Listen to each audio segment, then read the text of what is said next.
Hello, good day. कल हम लोग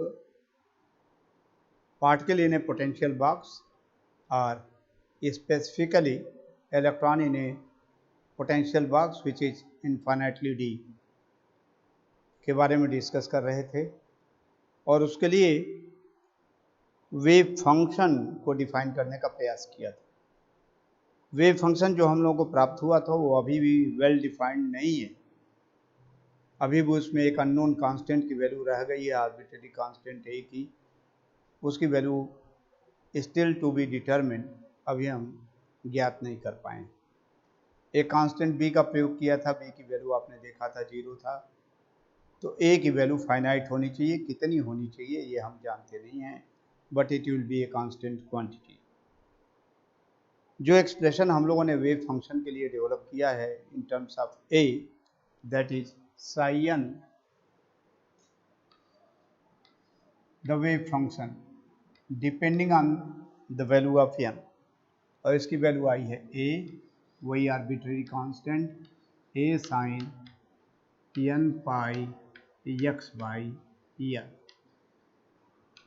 x is the coordinate, the length along the width of the potential well, L is the total width of the potential well, से सारे parameter ज्ञात हैं, a एक unknown quantity, तो n की वैल्यू हम बदलते जाएंगे और करस्पॉन्डिंगली वेव फंक्शन बदलता चला जाएगा। n इज इक्वल टू 1 के लिए मैंने आपको बताया है n की वैल्यू 0 नहीं हो सकती है। क्यों नहीं हो सकती है? कारण आपने देखा है। n की वैल्यू निगेटिव नहीं हो सकती है, इसको भी हम लोगों ने डिस्कस किया हुआ है। तो n की मिनिमम वैल्यू है 1। सो n is 1, 2, 3, 4 and so on so fourth, all integral value starting from 1। तो n इज इक्वल टू 1 के करस्पॉन्डिंग हमको एक वेव फंक्शन प्राप्त होगा psi 1, n is equal to 2 के लिए psi 2, n is equal to 3 के लिए साई 3। तो इस वेव फंक्शन की प्रकृति क्या होगी? वेल डिफाइंड नहीं होगी। कारण क्योंकि a अभी हमको पता नहीं है a की वैल्यू कितनी है, लेकिन a के टर्म में आर्बिट्रेरी स्केल पर वेव फंक्शन का नेचर क्या होगा ये हम जान पाएंगे। तो हम कोशिश करते हैं कि what will be the nature of the different wave functions corresponding to the value of n। यह पोटेंशियल वेल है इन्फिनिटली डीप, इसमें इलेक्ट्रॉन लाई करता है। The total width of the potential well is L, so this is the left wall, x is equal to 0, this is the right wall, x is equal to L, and we are going to change the value of x along the width of the potential well। और इधर हम लोगों ने अभी इसके पहले जो potential box consider किया था, तो इधर की तरफ पोटेंशियल एनर्जी को प्लॉट किया था। Now will plot here psi n. What will be the nature, the characteristic feature of the wave function corresponding to different value of n। हम सबसे पहले कंसीडर करते हैं the wave function corresponding to n is equal to 1, और n is equal to 1 के लिए wave function जो हो जाएगा वो हो जाएगा psi 1, it is equal to a sine n is 1, तो pi x by n for n is equal to 1। तो ये हम साई 1 क्या होगी इसको हम जानने का प्रयास करें। इधर psi n as a function of x प्राप्त किया। यहाँ से देखिए a when x is equal to 0, that is left wall,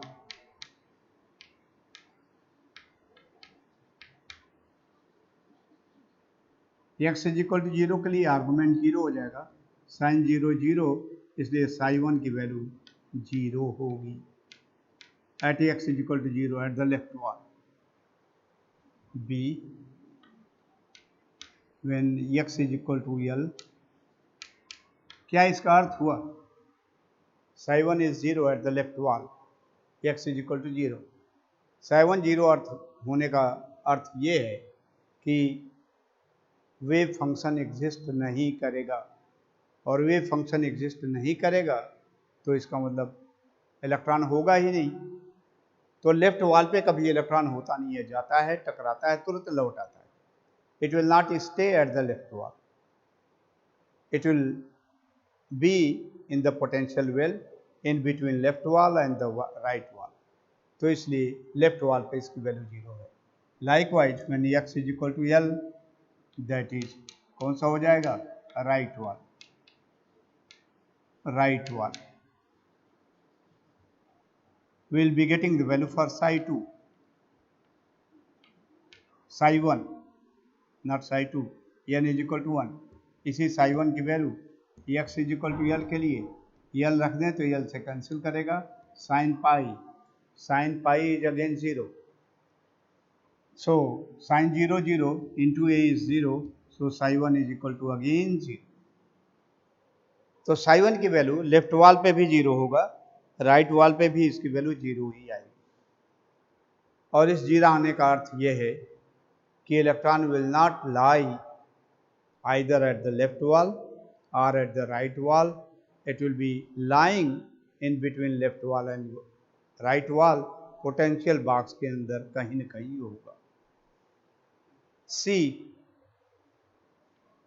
अब x की वैल्यू बदलते जाइए, x इज इक्वल टू 0 पर देख लिया, x is equal to L पे देख लिया, x को चेंज करें, बिल्कुल बीचों बीच में आ जाओ, when x is equal to L by 2, that is in the mid point, that is at the mid point,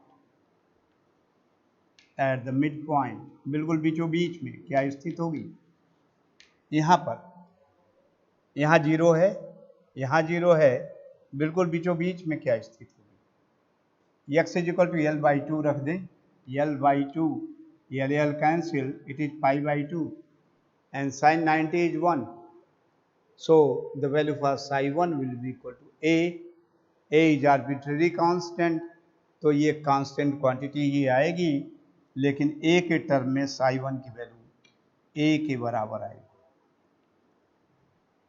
और ऐसे ही x की वैल्यू बदलते जाइए, x is equal to L by 8, L by 4 and so on so forth, और सबके लिए कितनी value आएगी आप निकालते हुए चले जाएंगे, और ये पाएंगे कि यहाँ psi 1 0 है, बिल्कुल बीचों बीच में मैक्सिमम है, और फिर राइट वॉल पे भी इसकी वैल्यू 0 ही है। तो इस ढंग का इसका एक स्ट्रक्चर आएगा।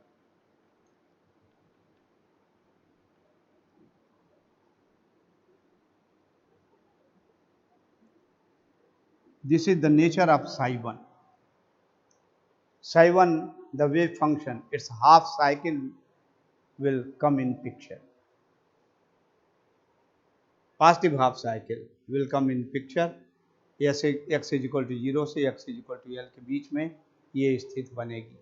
ऐसे ही n is equal to 2 आप कंसीडर करें। For n is equal to 2, next higher value, the first orbit, n is equal to 1, the first Bohr orbit, the second Bohr orbit के लिए वेव फंक्शन का nature क्या होगा, तो उसके लिए आएगा psi 2, और psi 2 की वैल्यू जो हो जाएगी इसी इक्वेशन से, psi 2 it is equal to a sin 2 pi x, n is equal to 2 pi x by L, और कब आ रहा है, for n is equal to 2। फिर ऐसे ही वैल्यू रखिए, x इज इक्वल टू 0 पर 0 होगा, x is equal to L पे राइट वॉल पे कट गया, 2 पाई साइन 2 पाई 0 0 होगा, बिल्कुल बीचों बीच में x is equal to L by 2 substitute करिए, L by 2, L will cancel, 2 will also cancel, sine pi 0, तो बिल्कुल बीचों बीच में भी 0 होगा। यल बाई 4 पे देखिए, तो L by 4 L will cancel और 2 4 से कटेगा, पाई बाई 2 देगा, sine 90 is 1, it is maximum value at L by 4। Likewise, it has a maximum value at 3L by 4। तो इसकी प्रकृति फिर ऐसे हो जाएगी, बिल्कुल बीचों बीच में यहाँ ये 0 होगा, और L बाई 4 पर इसकी वैल्यू अधिकतम होगी, मैक्सिमम हो जाएगी, 3L बाई 4 पर मैक्सिमम होगी और 3L बाई 4 पे वैल्यू इसकी नेगेटिव हो जाएगी। So this will be the nature, the shape or the feature of the wave function corresponding to n is equal to 2। स्पष्ट है, हमने कुछ नहीं किया, इसे इक्वेशन में रखा, n is equal to 2 के लिए x की वैल्यू को वेरी करते गए जैसे यहाँ किया, और करके इसकी वैल्यू निकाल लेंगे। We can likewise get the value corresponding to n is equal to 3। we will be getting the value psi 3, या इस इक्वेशन से n is equal to 3 रखिए तो क्या आएगा, psi 3 it is equal to a sin n is 3 तो n 3 pi x by l, और ये वैल्यू प्राप्त होगी for n is equal to 3।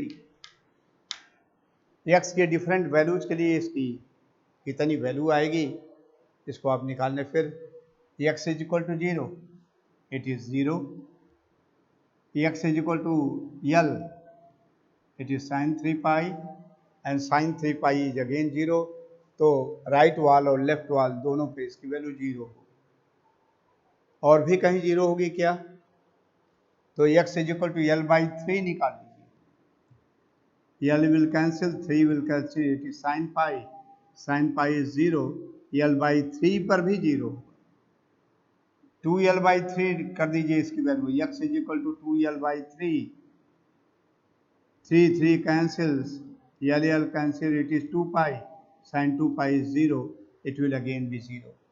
तो इस तरह से, और l by 3 पर तो 0 होगा, इसको l by 6 कर दीजिए, x is equal to l by 6, तो l cancels, 3 से 6 कटेगा 2, it will be pi by 2, pi sin 90 is 1, it has the maximum value a, l by 6 पर इसकी मैक्सिमम वैल्यू आएगी।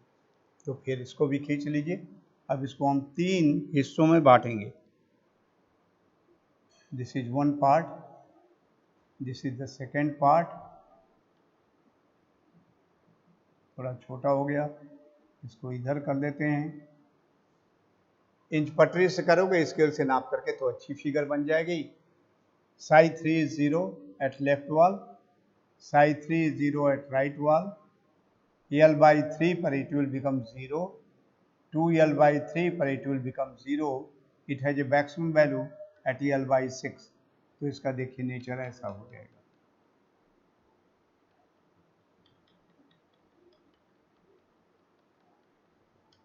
So 2 positive half cycle and 1 negative half cycle. So this will be nature of psi 3।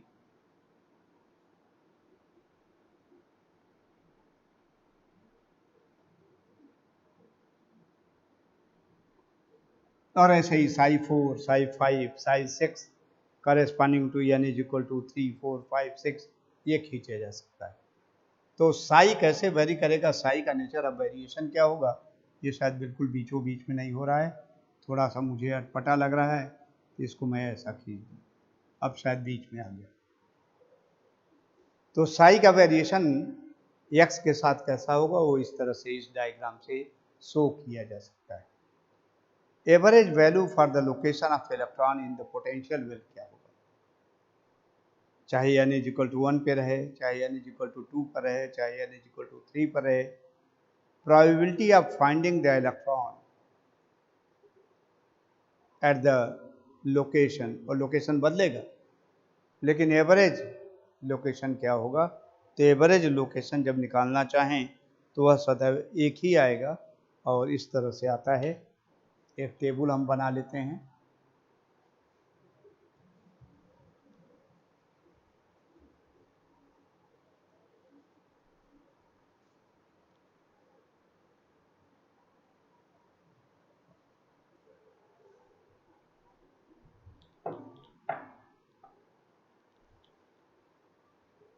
n is equal to 1।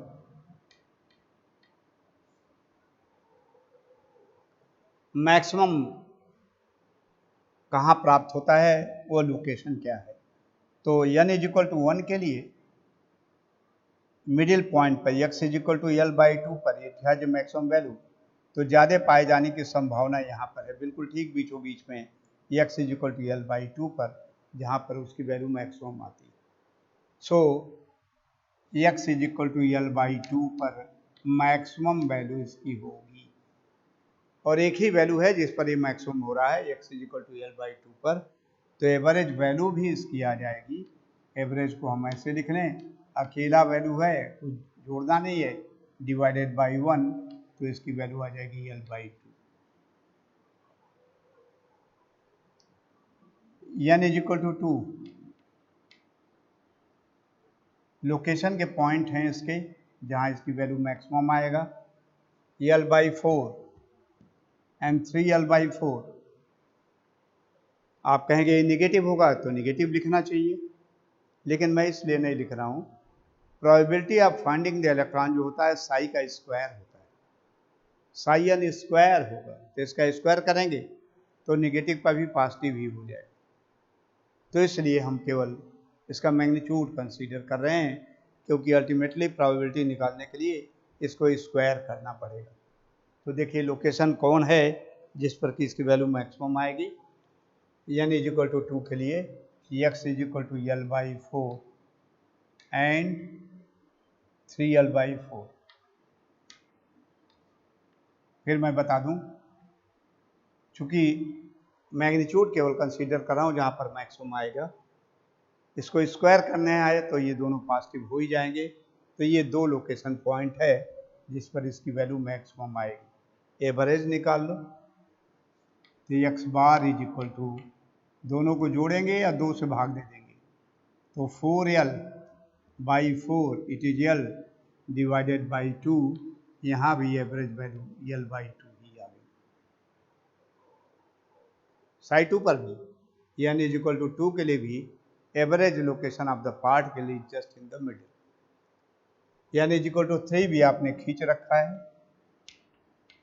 देखिए कहाँ कहाँ locate हो गया, maximum value कहाँ आएगी, L/6, 3, ये कितना आएगा L/6, इट इज L/3, फिर L/6 जोड़ेंगे तो 5L/6, 3L/6, it is L/3 plus L/6, तो 3L/6, फिर 5L/6 एंड 5L/6, 3 जगह ये मैक्सिमम होएगा, L/6, 3L/6 and 5L/6। Average इसका निकालें तो जोड़िए, 3 बार जोड़ेंगे, 3 से भाग देंगे तो सब 6 है, तो 1 3 4 5 9, 9L/6, 3L/2 divided by 3, 3 cancel, again the average value is L/2। Clear है। n is equal to 4,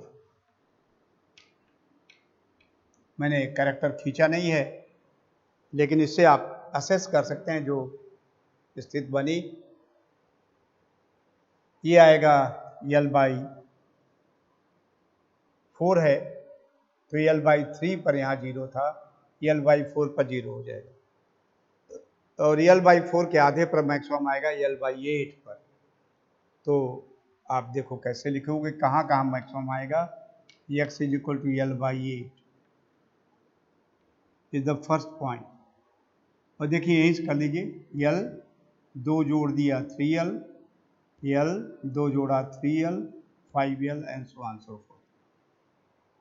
N is equal to 2 है तो यहाँ 4, 2 दूनी 4, 3 दूनी 6, 4 दूनी 8। L बाई 8 पर आएगा, 3L बाई 8 पर आएगा, 5L बाई 8 पर आएगा एंड 7L बाई 8।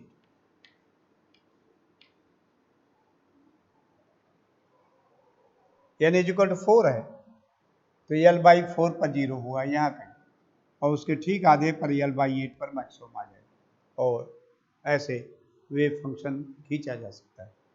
इसका एवरेज निकालिए, सब डिनोमिनेटर 8 है, 1 3 4 5 9 7 16, 2L बाई 16L बाई 8, 8 से कट गया 2L,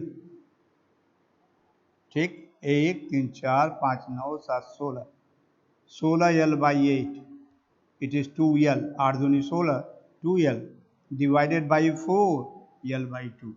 So again the average value is L by 2. So whatsoever the value of L, N may be 1, 2, 3, 4, irrespective of the value of N, the average location point of the electron in the potential box is just in the middle. यदि आपसे पूछा जाए तो इस तरह से आप इसको सिद्ध कर सकते हैं। जो मैंने कहा कि मैं निगेटिव पॉइंट को केवल मैग्नीट्यूड कंसीडर कर रहा हूँ, निगेटिव पॉइंट को छोड़ दे रहा हूँ। अभी भी इधर से देख रहा हूँ तो ये कर्व कुछ गड़बड़ लग रहा है, मैं इसको फिर से ही खींच लूँ। ये वाला इधर ज़्यादा है, इधर दूसरी तरह का दिख रहा है, तो दोनों तरफ एक तरफ दिखना चाहिए और ये बीच में आना चाहिए मैक्सिमम। तो ये हो जाएगा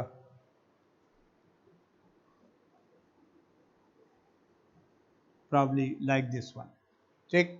हम मान लेते हैं कि ये करेक्ट कर्व है। टू द स्केल नहीं होगा, अंदाज खींचा हुआ है। साइन पता चल गया तो हम probability of finding the electron, जो ऑलरेडी हम प्रोबेबिलिटी निकाले कि average probability of finding the electron will just be in the middle. इस probability of finding the electron के लिए sine square is the probability of finding the electron को x के against plot करें। तो ये आपका पोटेंशियल वेल है।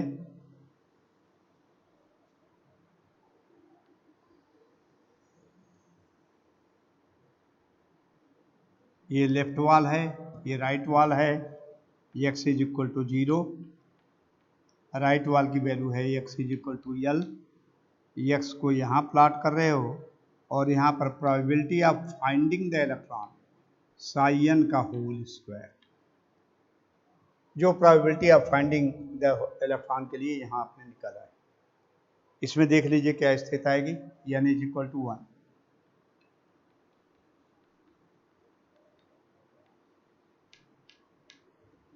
यहाँ आ जाएगा sine square, probability of finding the electron in the first Bohr orbit corresponding to n is equal to 1। और जब इसे करेंगे तो यहाँ देखिए ये वैल्यू छोटा है, छोटी वैल्यू है, स्क्वायर करेंगे तो और छोटी हो जाएगी 0.5, स्क्वायर करेंगे तो स्टिल लेसर 0.25 आ जाता है। और ये हो सकता है एक से ज़्यादा हो, इसको स्क्वायर करेंगे तो बढ़ जाएगा। तो ये जो स्क्वायर करेंगे तो यहाँ थोड़ा सा दबा हुआ आएगा और बीच में जा कर के ऐसे उठ जाएगा, बीचों बीच में, और इधर कुछ दबा हुआ इस तरह का कर्व आएगा। So this is the sine square, probability of finding the electron in a state corresponding to n is equal to 1, ठीक। इसका अब n इज इक्वल टू 2 के लिए करो तो ये निगेटिव है, ये पॉजिटिव हो जाएगा। तो वही मैंने लिखा था L/4 and 3L/4, positive value ही लिया था। तो n इज इक्वल टू 2 यहाँ खींच लेते हैं, n is equal to 2, psi2 square पहले कभी खींचोगे तो कुछ दब करके ऐसे आ जाएगा और ये बीच में जा करके 0 हो जाएगा, और दूसरे का नेगेटिव भी पॉजिटिव हो जाएगा तो ये भी ऐसा आएगा और इस तरह से जाके 0 हो जाएगा। तो probability of finding the electron in a state corresponding to n is equal to 2, it will be like this one, ये इस तरह का हो जाएगा। और इसीलिए मैंने कहा था मैक्सिमम लोकेशन के लिए L/4 और 3L/4 होगा, जो यहाँ कंसीडर किया गया, नेगेटिव वैल्यू नहीं कंसीडर की गई। ऐसे ही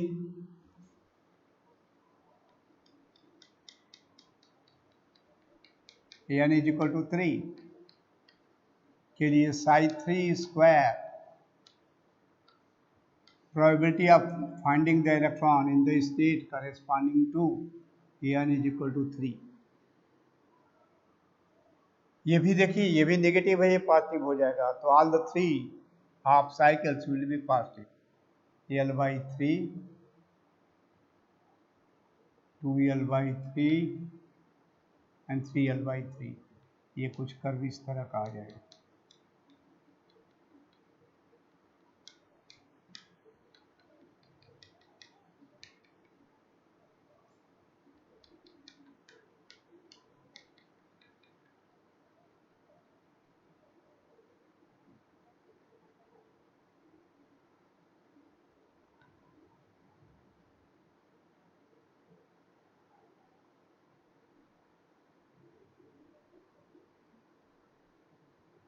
ये इस तरह का आ जाएगा। और ऐसे n is equal to 4, n is equal to जो वैल्यू आपने लिख रखा है उसको आप ही निकाल सकते हो। तो साई की वैल्यू अभी भी अपूर्ण है, अपूर्ण इन द सेंस कि ए की वैल्यू अभी हम नहीं जानते, लेकिन फिर भी वे फंक्शन की प्रकृति क्या होगी, प्रोबेबिलिटी ऑफ फाइंडिंग इलेक्ट्रॉन की स्टेटस क्या होगा, ये हम जान सकते हैं। एक और इससे सूचना भी इस स्टेज पर हम निकाल सकते हैं, En की वैल्यू, एनर्जी की वैल्यू हम जानते हैं कि इसको, इस राशि को 2m/, अच्छा ये तो लगता है बाहर निकल जाएगा, तो हम फिर यहाँ मिटा लेते हैं। आप खींच चुके हो कर्व, इसलिए कोई दिक्कत, या यहाँ मिटाते हैं। एक तीसरा कर्व भी हम खींचने जा रहे हैं, तीनों साथ रहें तो अच्छा लगेगा। हमने 2m/h क्रॉस स्क्वायर इंटू ई, देख लीजिए अपने नोट्स चेक करिए, प्रीवियस वीडियो से देखिए, 2m/h क्रॉस स्क्वायर इंटू ई, इसको क्या माना था, k स्क्वायर।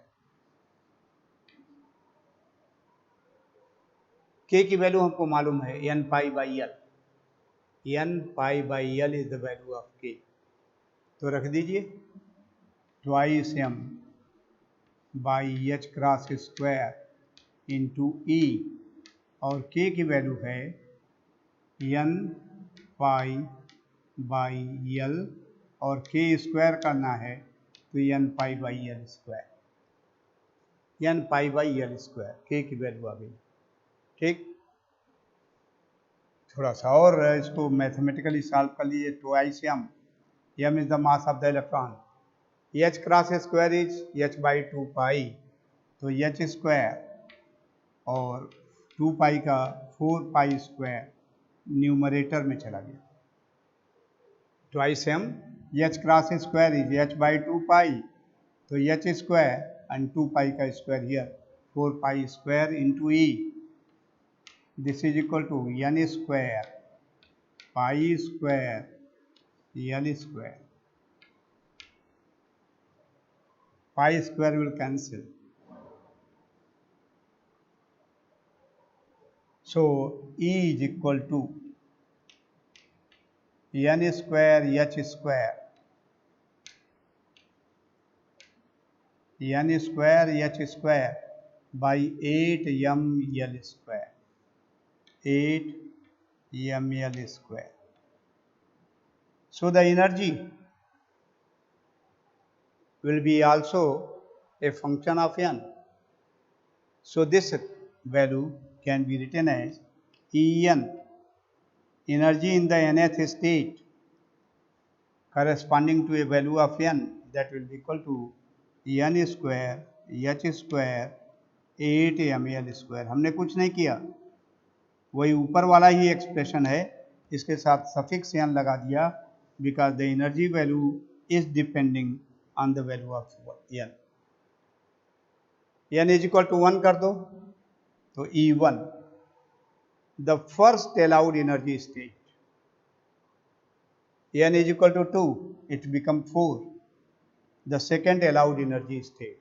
कैलकुलेट कर सकते हो, h की वैल्यू हमको ज्ञात है, मास ऑफ द इलेक्ट्रॉन 8 को हम जानते ही हैं, and l is the length of the potential well, ये भी मालूम होता है, तो इस तरह से आप कर सकते हो। n is equal to 3, the third allowed energy state। तो एक चीज इससे ऑब्वियस है, the electron in A potential box can not have continuous energy, rather it will have discrete values of the energy। There are some permitted allowed energy states which are only possible for the electron to have। Electron जो energy चाहे continuous value नहीं रख सकता है। Electron की energy E1 होगा, पहले energy state पर लाई करेगा, पहले बोर सेल में रहेगा, पहले के बाद फिर दूसरे बोर सेल में जाएगा, बोर ऑर्बिट में जाएगा, n इज इक्वल टू 2 के करस्पॉन्डिंग, उसका अपना वेव फंक्शन होगा psi2, उसकी probability of finding electron psi2 square होगा, और उसकी एनर्जी हो जाएगी E2, E3, E4 and so on so forth. So some allowed energy states are there. Discrete energy values are only possible for the electron in a potential box। It can't have the continuous value। तो यहीं से फिर quantization की idea होती है कि electron जब bound electron हो जाता है, इलेक्ट्रॉन जब पोटेंशियल बॉक्स में कैप्चर्ड हो जाता है, तो इलेक्ट्रॉन इन कैपेबल हो जाता है और किसी भी कंटिन्यूअस वैल्यू को नहीं अडॉप्ट कर सकता। बाहर रहे, आइसोलेटेड इलेक्ट्रॉन है, तो किसी भी एनर्जी को रख सकता है, इट में है ए कंटिन्यूअस वैल्यू ऑफ एनर्जी। लेकिन जब इलेक्ट्रॉन किसी पोटेंशियल बॉक्स के अंदर आ जाता है, तो वह उसकी वैल्यू डिजिटल क्वांटाइज्ड हो जाती है। Only some allowed energy states, permitted states are there जिन पर इलेक्ट्रॉन रह सकता है। E1 corresponding to n is equal to 1, E1 से कम वैल्यू नहीं हो सकती। E1 के बाद नेक्स्ट पॉसिबल वैल्यू फिर E2 होगी corresponding to n is equal to 3, फिर वैल्यू E3 होगी corresponding to n is equal to 3। Lowest value of the energy E1 corresponding to n is equal to 1 को ही हम ground state कहते हैं, और n is equal to 2 के corresponding जो state आएगा उसको excited state, first excited state. n is equal to 3 के लिए जो E3 आएगा, सेकेंड एक्साइटेड स्टेट। ये इस तरह से the lowest most energy allowed energy state को हम कहते हैं ग्राउंड स्टेट, और उसके बाद जो एनर्जी स्टेट्स आते हैं उनको हम एक्साइटेड स्टेट कहते हैं। क्या इनकी स्थिति होगी, ये डिस्क्रीट वैल्यूज किस तरह से रिप्रेजेंट की जाएंगी, जैसे दो ग्राफ आपने खींचा है, ऐसे ही एक और मैं खींच दूंगा अगले वीडियो में। सो this is all for today, thank you very much.